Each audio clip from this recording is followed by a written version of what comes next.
Hey guys, so having trouble with the AC compressor or the AC system in a 2000 Ford Expedition. So I had a leak in the evaporator core. I pulled the dash, changed the evaporator core, heater core while I was in there, and trying to. So after I got everything together and charged it up, it was doing great. Cooled off, man, it was like 42 degrees in there. But one day as soon as I cranked it up, the hissing sound. So this FS10, I've had it in here for 5 years, and all of a sudden it was over pressurized somehow, and I'm trying to figure out what's going on. So I thought, I don't see any external rupture disc on these, like you can replace them, and most of the stuff that I'm seeing online, you can if they rupture, they'll seal back up basically. It's just to protect it from being over pressurized. But when I got up under here, this has been a month or two before I could get back on this project. This whole compressor was drenched with my dye.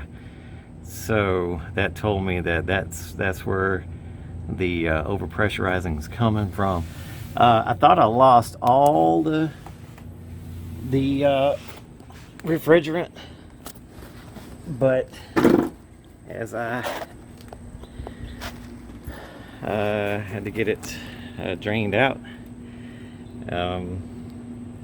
So what I'm doing now, take the battery out and the battery tray, take it off, and to be able to get to the orifice tube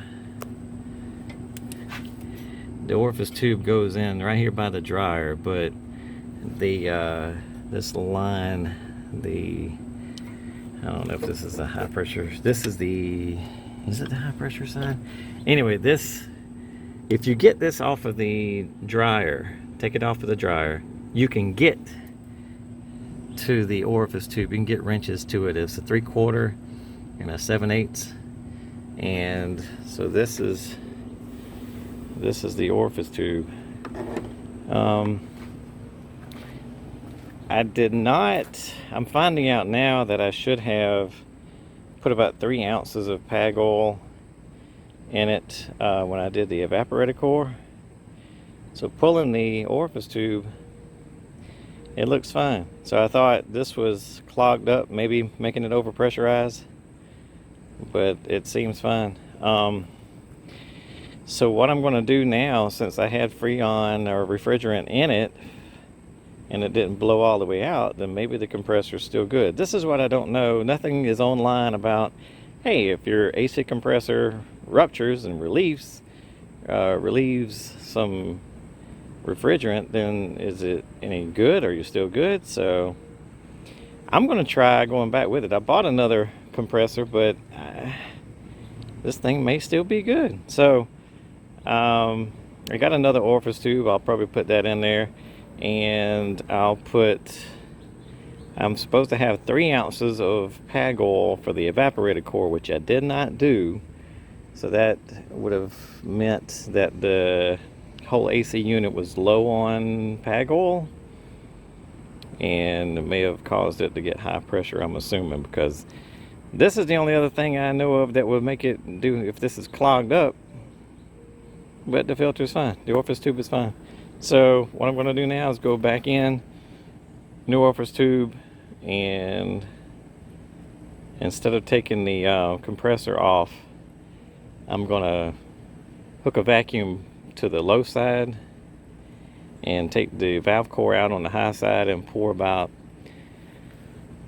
so what I'm figuring is 3 ounces for the evaporator core that I did not do. And I read online that if a hose ruptures, which basically it's like the compressor rupturing, then you may have to add 2 ounces. So 3 for the evaporator core and 2 for the rupturing. So I'm thinking about 5 ounces of PAG oil 46, and see if I can get the vacuum to suck that in there, and then we're going to recharge it, and I'll be back to you to see what happens. Alright guys, so about to pull a vacuum to suck some of this Pag Oil 46 into this 2000 Expedition. So I've got the high side Schrader valve out. I got this clear tube in here. We're going to suck some of this Pag Oil in there. I've got the low side hooked up to the low side. We're going to turn on the vacuum and see what we can do. Alright, vacuum on.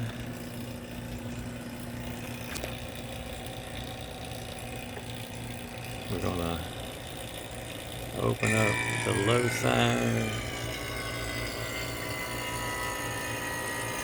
High side is closed.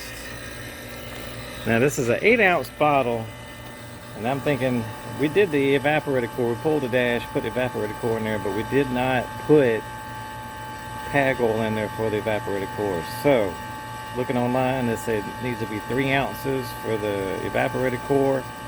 And since the rupture disc blew on the AC compressor, I'm going to put 2 ounces in there. So we're looking at about 5 ounces. 8-ounce jug. This should be about 5 ounces. So let's see what we can do here.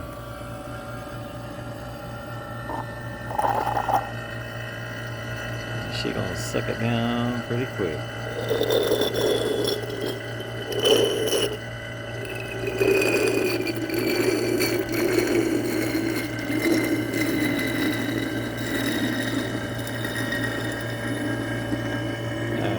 That's about 5 ounces of Pag Oil. Now, alright, so that's sucking air in there, which I don't want to do. Alright, so let's pull a vacuum on the whole system now. I got the Schrader valve back in on the high side. We've got,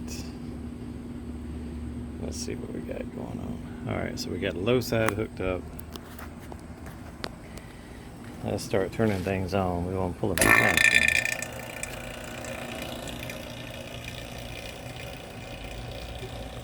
So we got both closed. Let's open these both up.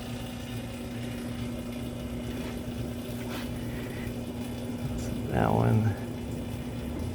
Alright, that Schrader valve is compressed. Open this up.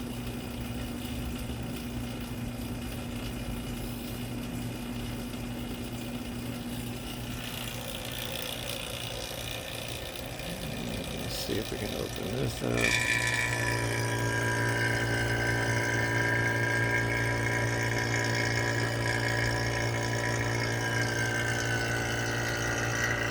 Alright, everything is open. Pulling the vacuum, everything is reading below 0 now. She is pulling moisture out. I don't know if you can see that. She's pulling all that oxygen and moisture out. We'll let that run for a little while and close everything off and see if we got any leaks.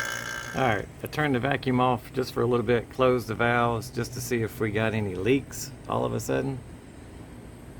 And so far there's no major leaks. We'll let this sit for a little bit and see if that needle rises any. And if not, everything is sealed. We're going to pull another vacuum. We're going to at least pull it for about 30-40 minutes and try to get some Freon in this thing, some refrigerant. Alright, checking on this thing. I pulled a vacuum for 40 minutes and now about 20 minutes. I turned it off and about 20 minutes closed these manifolds. I'm trying to see if it's lost anything, and look at it, it's still right at 28, almost at 30. And so that means I don't have any openings or leaks or anything. It's holding pressure. We can go ahead and start putting some refrigerant in. Hey guys, alright, so let's recap. So I was working on the Expedition today. This is it's already late in the evening. I took a little break to have supper, and then come back out here and cranked it up. It, as we were charging it, hey, it's like 39 degrees in here. So everything seems to be working so far. What happened was back in March of this year, I replaced the evaporator core, pulled out the dash, replaced the evaporator core, and didn't put any pag oil in it. Don't know why I didn't, but I didn't. And ran it for a couple of months, and then all of a sudden it got over pressurized and blew some refrigerant out and some oil out around the compressor. Compressor was drenched with my dye that I put in there.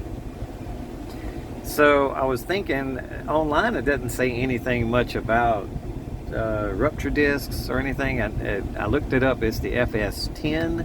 It doesn't have a rupture disc, but there must be some sort of a relief valve inside, because when I went to take the orifice tube out, still had some pressure in it, some refrigerant in it, so I had that taken out.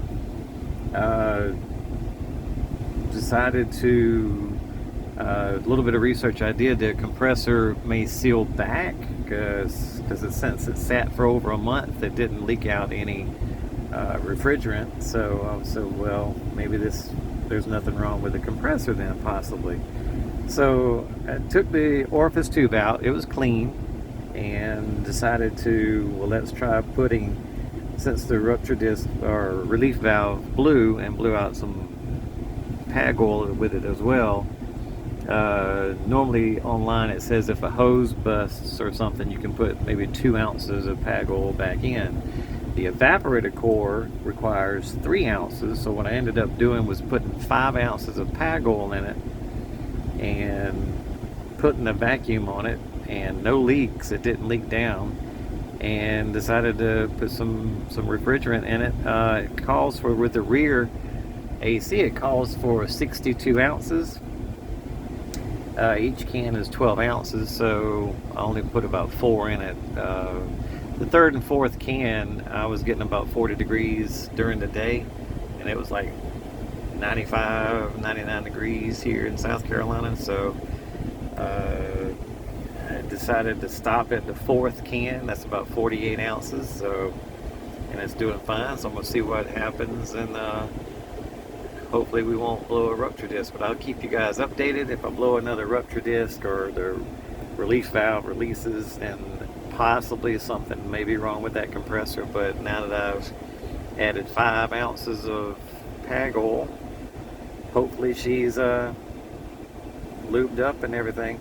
And also, I used to think that adding the pag oil in it and you pull it in a vacuum, it would suck the pag oil out, but having the both the high and low pressure on, I didn't see any oil leaking out of the vacuum hose, so everything looks like it pulled out fine, and we're getting a good 39 degrees inside the vehicle even at night.